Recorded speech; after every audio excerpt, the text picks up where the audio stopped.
नमस्कार दोस्तों, संदीप त्रिवेदी हाजिर हूं आप सबके बीच में the story of recording club part 12 लेकर के।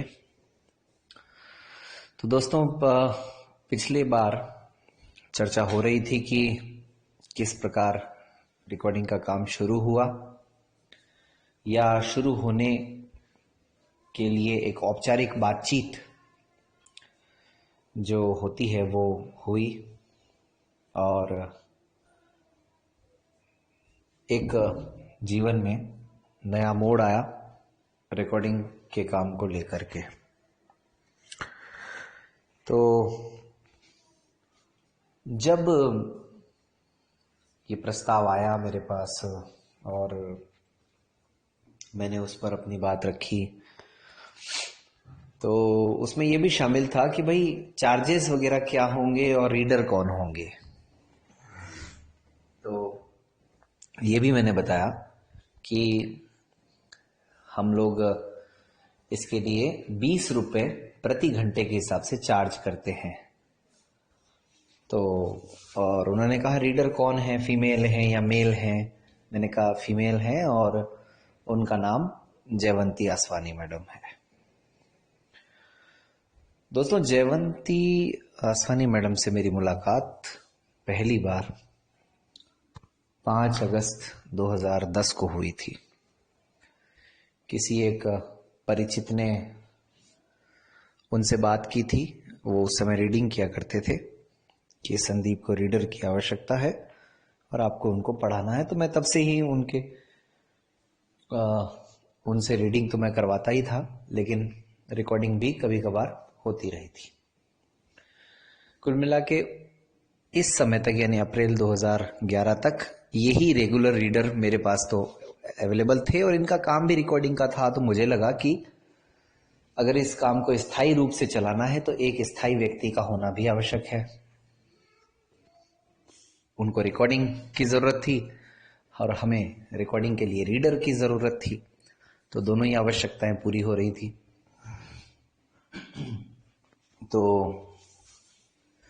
मुझे याद है दोस्तों कि जब नासिर सर ने अपने रोटरी क्लब में बात की और वहां से बताया कि सब कुछ अप्रूव हो गया है, तो 9 अप्रैल 2000 8 अप्रैल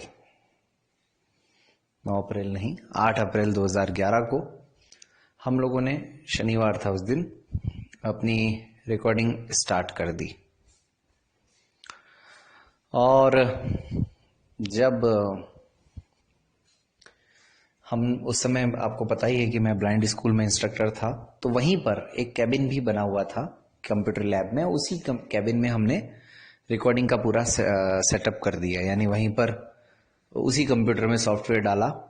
और उस समय हम ओबी सॉफ्टवेयर से रिकॉर्डिंग किया करते थे। तो वो सब आपको बता ही चुका हूं कि काफ़ी मेहनत लगी उसको सीखने में, समझने में।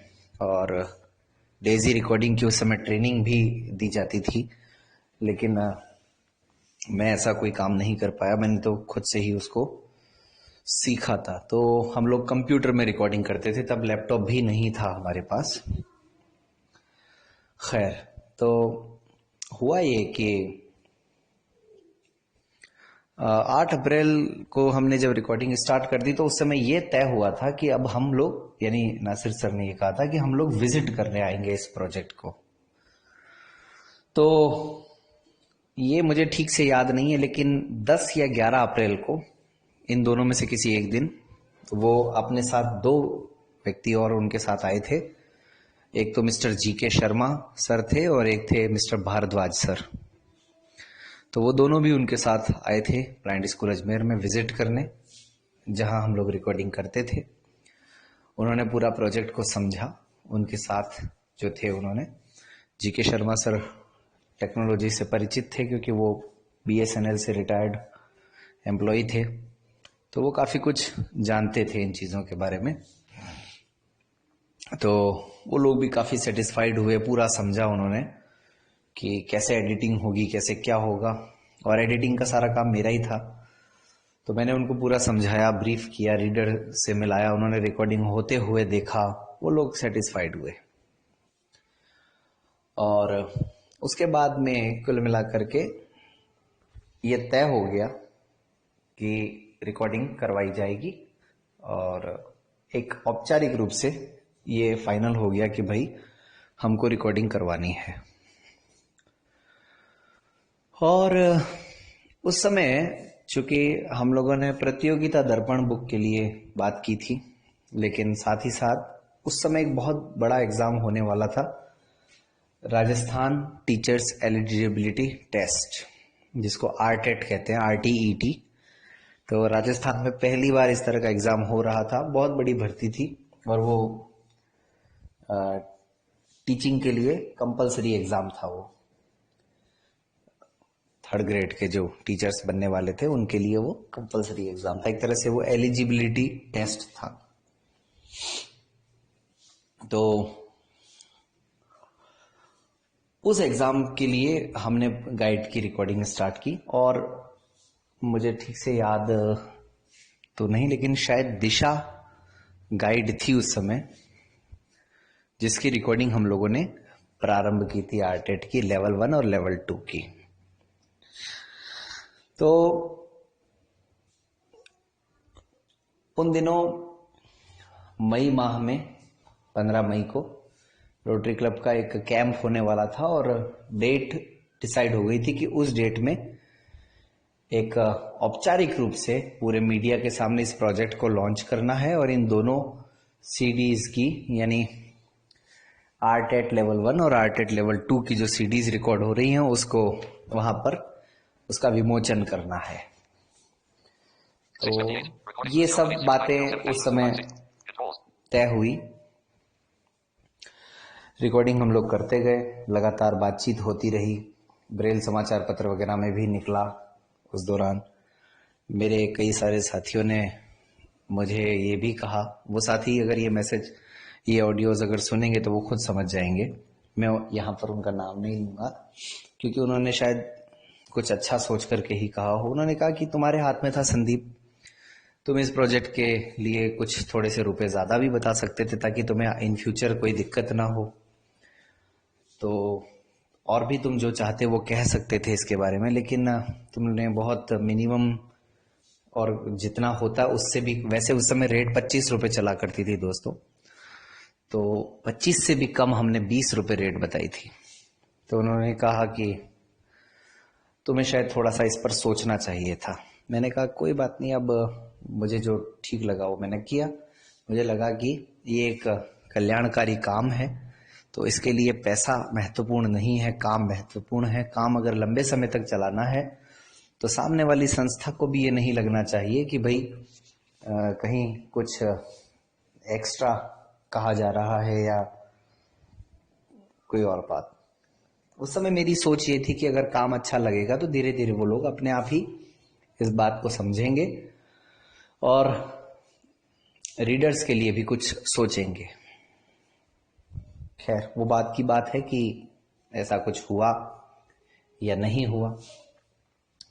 तो जब ये बुक हमने रिकॉर्ड करना स्टार्ट किया तो धीरे धीरे लोगों में ये जानकारियां पहुंच गई, काफी लोगों तक सूचनाएं पहुंची, फोन भी आते थे।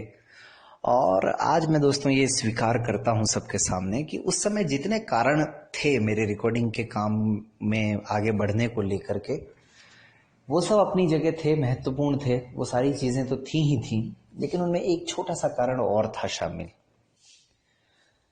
अब इसको